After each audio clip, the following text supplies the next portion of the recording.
Hey guys and girls, good to see you. Glad you came back. You're with Max and my channel obviously called Alias. Different from my business. My business is alchemy airbrushing. Now today we finished a portrait of Callie. That was the last one. She's from the channel Autodidactic on YouTube. She's Campbell's friend and I'll just show you. Here's one I prepared earlier. There you go, there's Callie. It's kind of like a picture of her farm. Her and Campbell are, you know, they look into history. You know, what we've taught is like an utter bullshit, lost for words there. But they go into, you know, star forts, old architecture, the old world or worlds. Tried to add a little bit in the background there in the form of a castle and flying craft.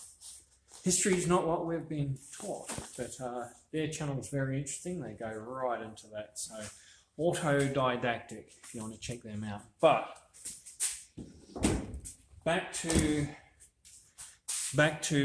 today's subject, and I'm doing this portrait today for a lady friend. She's been on my kind of more of a Facebook friend. We've chatted a lot over the years. Her name's Maggie, and she's asked me to paint a portrait of her husband, her daughter Zoe, and their dog. She lost Zoe, I'm not sure how many years ago. I think it was close to a decade. And she lost her husband, Gary, I think a couple of years ago. I'm not sure when Spike passed away. A little bit of a challenge. I usually, when I do a portrait, the best thing you can do if you want me to do a portrait is to give me good source pictures. I know Maggie looked and looked and looked for really clear photos. There's a couple of photos, they're kind of okay. But I have a few reference photos. I'll be picking, sorry, Harley. I'll be picking between photos to get all the little details. Now, this is something I wanted to say. If you ever want someone to do a portrait, or if you ask me to do a portrait, the portrait's only going to be as good as the source photos. Look, I've never met the people I've done portraits of. Well, I met Campbell. So I don't know all of their little facial features, you know, scars, spots, whether the, you know, the hair's grey, whatever, you know, all these little things that make up a person's character. I'll give you an example of what I'm talking about. There's Gary, her husband. So it's doable, I can do that, but I don't get much information from that. And let me explain. Now, you'll notice it's almost looks like it's a bit out of focus. And you don't get to see all the little whiskers and spots and lines and around the eyes and all those little bits and pieces. So you miss a lot of detail. Thankfully, with this one, I've got a few other photos she sent me, so I can pick through the other ones, put them on my phone and just have a look at all the little details and try and capture all of the other details to sharpen the picture up. So basically what I'm saying is your portrait's only going to be as good as the source photo. If you have a blurry or poor quality source photo, then you can't expect the portrait to be sharp and, you know, spot on. So anyway, I really want to do a good job on this one. So there's it's not their actual dog, but it's the same breed. So the photo I got of their dog Spike was also not the best, but this photo's clear enough. So what I'll do is I'll get the markings, the colour of their pet dog, and I'll just do a mishmash. I'll put it on this dog and achieve the same look. And there's Maggie's daughter Zoe. And once again, I have got a couple of clear photos. This is the one I want to do. but as with the other one, I'll rely on the other photos on my phone to try and get any other sort of details that I need. The other thing is, if you do ask me to do a portrait, at the moment, normally I charge about $350 per portrait. The reason is, if the portrait has to go overseas, as you know, it's not cheap to send anything overseas. If I'm sending to America, usually it's about $60, $65 to send. That's Aussie dollars. To send to England's about $85. It's absolute robbery, considering that the one I sent to Danny cost me $85 to send, and that's not including buying the canvas, the paints and all of that, the time, but $85 to send. And then Danny said to me when it got to her end in England that they charged her, I don't know how much, but import tax or whatever that is. I mean, Jesus, you know, it wasn't like that in the old days. Maybe I'm just getting old. So, canvas, as I was saying, $350. So out of that, you could realistically say I get about $250 profit. It's not a lot of money, but I want to make it affordable for people. So it's not out of people's price range, because I know when you're struggling, you know, even $250 can seem like a lot, but I have to get something for my efforts. You know, I do have to replace paints, and I have to pay the power bill here and blah, blah, blah. Fuel money to go and buy the canvases and the paints and everything. I live way out in the countryside, so normally when I paint Harleys, I go ballpark $1,000 to $3,000, depending on the detail and the time it takes. Like if there's portraiture, a lot of patterns and you know, Celtic knotwork or you know, fancy details, it's going to cost you more. If it's basic, a few basic flames and a design, you know, I can keep it around $1,000. The difference between painting a car or a motorcycle is an automotive surface. You have to make sure it's free of stone chips. If there's any chips or cracking or issues with the paint, often you've got to sand the thing back, you've got to colour match it, you've got to prime it, rub it back, respray it, then you've got to do your artwork, you've got to get the customer to come in, you've got to work with them, see if it's what they want, then you've got to clear coat it, then you've got to buff it and give it a bit of drying time. So there's quite a lot of mucking around. People tend to think, oh, can you paint the bonnet of my car or the side of my car? They think that you can, you know, pick up a paintbrush and it's done that day and it looks $1 million. But there's a process, and there's a lot of prep and there's a lot of mucking around. You've got to do it properly. If you're going to do it properly. Canvases, these are a little bit more obviously forgiving, and they don't require clear coat, and you know, you're not going over an existing paint job. It's a fresh surface. So these are easy to do, hence I do charge a lot less doing a canvas painting than I would doing a motorcycle or a car. I don't want to make this intro a really long one, but that's what I was going to say. For me to paint, say, a portrait, basically that's what I'm charging for. I do a portrait, so you've got the person there, you've got your background. So that's what I charge $350 for. To do multiple people or characters, dogs, cats, people, on a canvas, I do normally charge extra. So I go an extra $50 per character. And the reason I do that is because it takes time and effort to do a portrait. If you go to cram, a couple onto a canvas, obviously you're doubling or tripling your time and effort on that canvas. So it doesn't make sense to charge the same fee for one character as multiple. So $350, if you want more than one character, add $50 per character. It makes my time and effort sort of justified.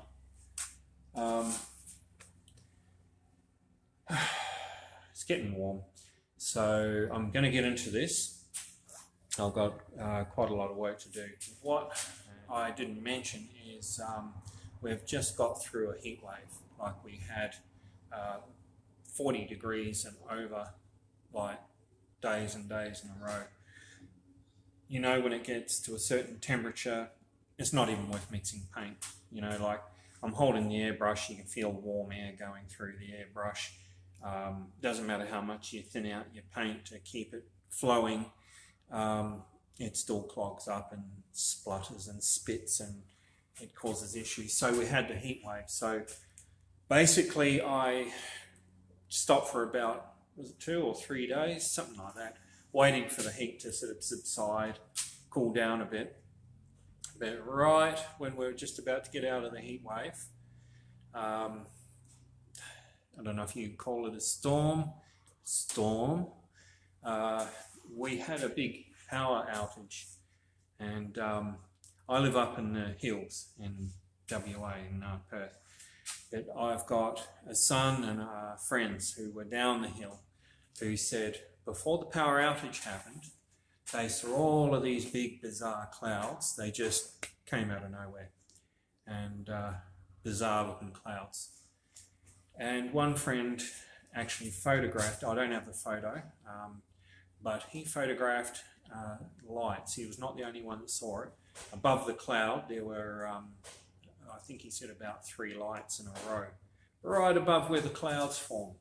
Then bang, great big clouds. And I heard there were like mini tornadoes. There was like a flash storm. It just came out of nowhere.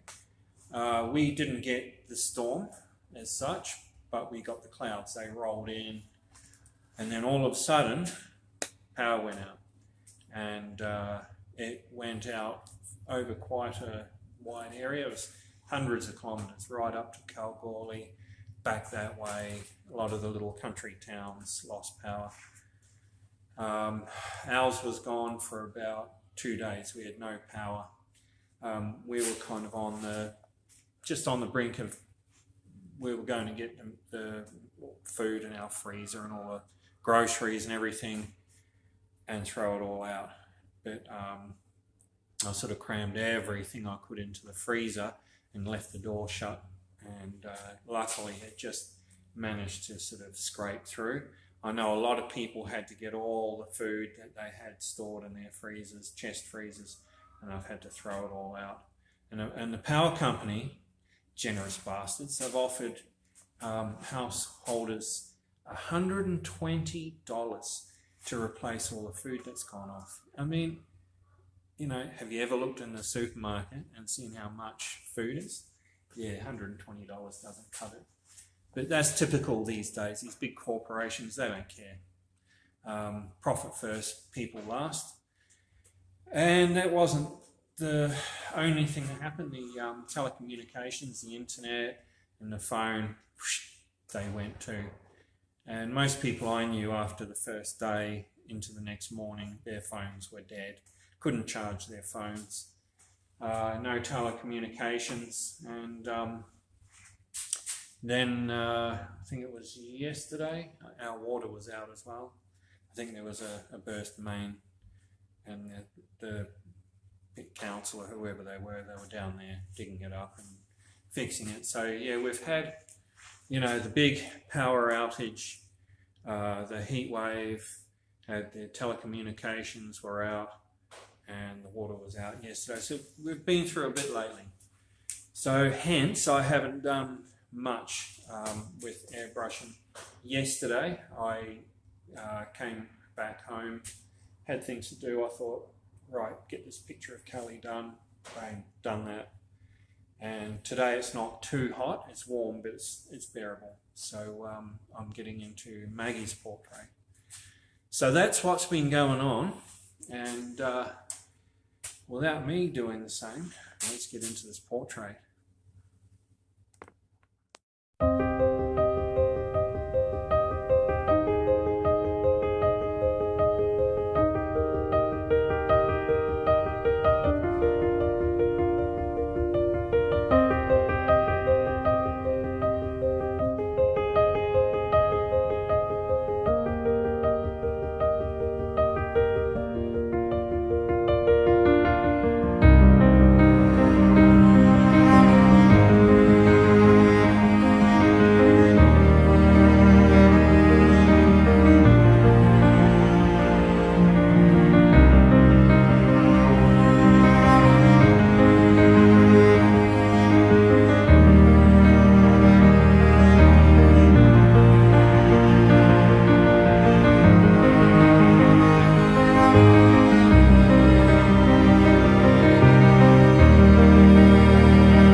Here's the update.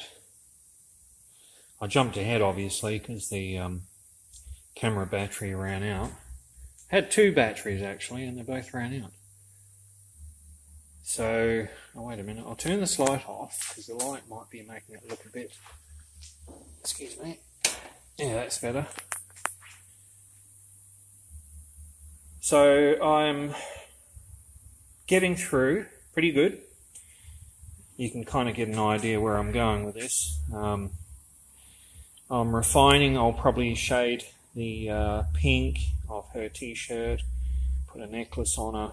I've done the earrings. I'll shade and finish the patterns on his poncho or top, whatever it is.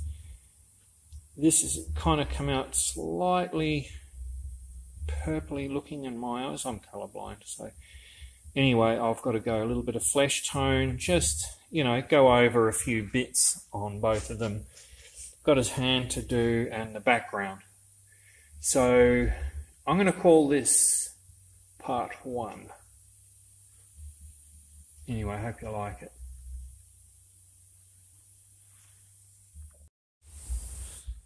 Okay, so as I just said, I'm going to call this one part 1. It is a bigger portrait because, I mean, I've done pretty well, but there's 2 characters. I've got refining, shading to do on them. I want to put a necklace on her and the hand on her shoulder and the background. Plus, I can't forget Spike the dog. I've got a reference picture somewhere. I've got a reference picture of Spike. I wouldn't mind getting another one, printing out a different one, just with a dog that's kind of got a big smile on its face.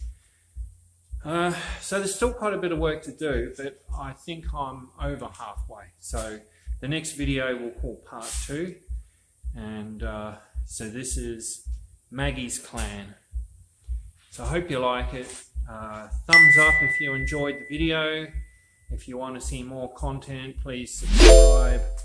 The usual things I ask. And chuck any comments down below. What do you think? You know, any ideas who I should paint next? I don't know. I'm thinking at the moment. Not too sure. And I've got a cup of tea that's going cold. Mate bought me a cup of tea before. I almost forgot about it. So on that note, I'll see you on the next video. Part 2 coming up. Ciao.